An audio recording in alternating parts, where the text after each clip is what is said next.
Hey everybody, welcome back to the channel. If you're new here, I appreciate you stopping by and I hope you stick around. This is Coach Dave. This topic is going to be about the Phantom X. First and foremost, if you've never heard of it, what is a Phantom X? Well, a Phantom X is somebody who came along in the avoidant or narcissist or toxic person's life, who made a measurable, unsurpassed effort to love this person in every way possible, to show up and be everything and more that they needed, to really make them be seen, heard, and validated. This is somebody who often shrunk themselves, not just to appease the other person, but to not trigger them. Never cause issues, never cause problems. They themselves might have been a little bit toxic because an avoidance perfect partner in their mind is somebody who doesn't trigger them, who doesn't ask too much of them, who doesn't have an issue of them coming and going, doing as they please, saying and doing whatever they want to do, whenever the fuck they want to do it. Furthermore, for a narcissist, this is somebody who came in their life that they know is great for them, but they don't care because they have an overwhelming sense to just destroy and break down somebody who is everything that they could never amount to be. So as they fail these relationships and they move on in life, every partner thereafter, unknowingly, never really stated to them out loud, has to meet the standard that this person before them set. Unknowingly. So you could be in a relationship with them. The honeymoon phase, cloud nine dopamine high is hitting perfectly.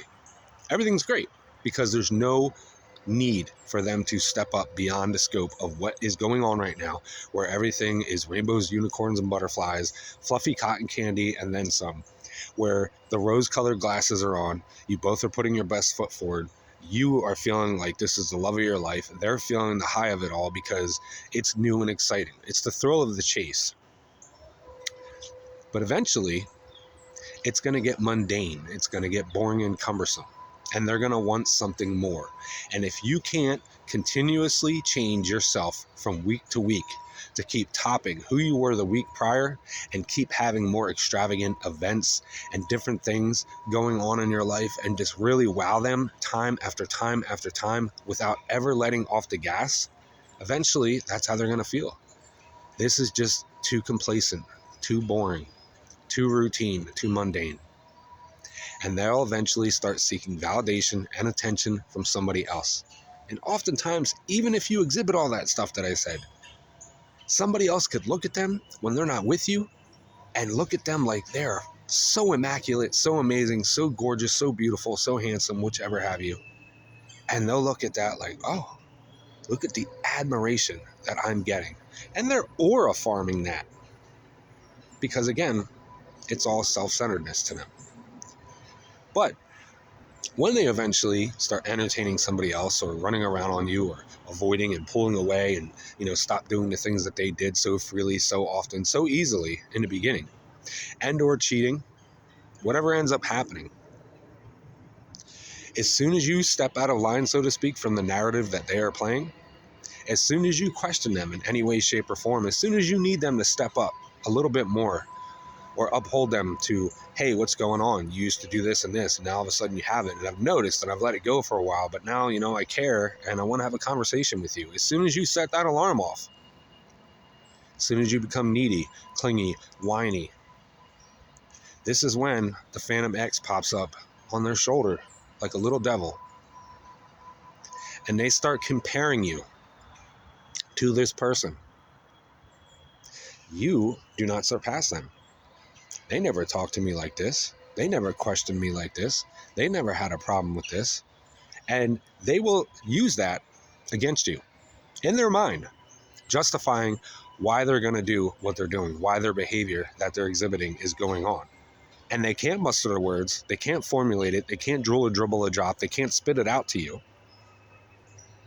to explain it to you. But in their head, in their mind, it makes sense. So therefore, everybody else must be the same way.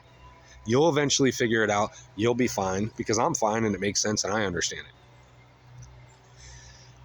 There are times, and I've gone through this personally, where, as we all know, every relationship prior to you, it was always the other person's fault. They were the wrongdoer. They were the one that did everything wrong. It was never them. They cheated on them. They'll tell you the things that they did to this person and make it look like that person did it to them. So if you've gone through 9 people and they were all toxic, which is extremely rare if that were the case, they were all toxic, they were all unloving, they all used them, they all cheated on them, so forth and so on, they might have talked about this person to you and you didn't know it. And they put them down, they degraded them. You sat there feeling for this person and started hating and disliking this person because they disliked this person, and you dislike them because they hurt the person that you're in love with. And you don't even know this person beyond the scope of what they've told you. But, and again, I've had this happen. If they ever sit there and start comparing you to this person, and then you say something like, hey, just in the case of me, you said this person didn't do this. You said this person was this way. And they get mad at you and they start defending this person. They start getting mad at you and causing an argument over something that they said. Now, being an avoidant or a narcissist, what do? They blame shift, they triangulate, they sit there and they push it back on you. Oh no, I never said that. You're getting it twisted. I'd never talk bad about them. They were so great. They were so... And then you're wondering to yourself, okay, well, if they're all this stuff that you said that they weren't and now are, why aren't you with them? And then they get even more mad because they fumbled the bag, so to speak. And this will follow them into every relationship. Unless you're the type of person who's going to surpass the Phantom X and become the new one that they think about.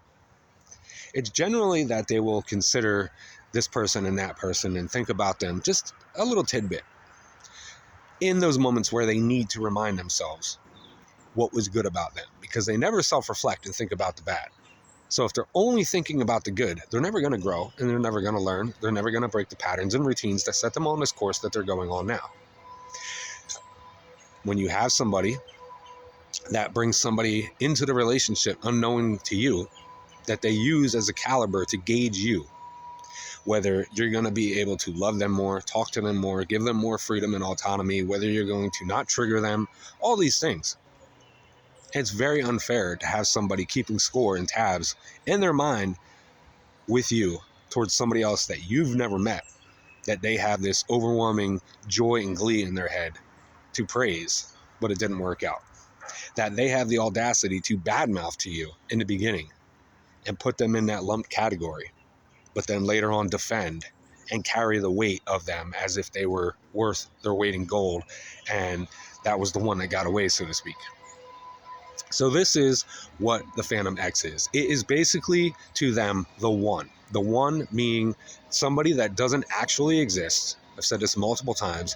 It's somebody who is so perfect, doesn't cause any issues, problems, has no issue with them coming and going as they please, doing whatever they want, getting cheated on, walking in and out of the door, doing drugs, alcohol, acting sloppy out in public, whatever the case may be, pulling away affection, not talking, not getting in depth, not having that close connection anymore, any of it.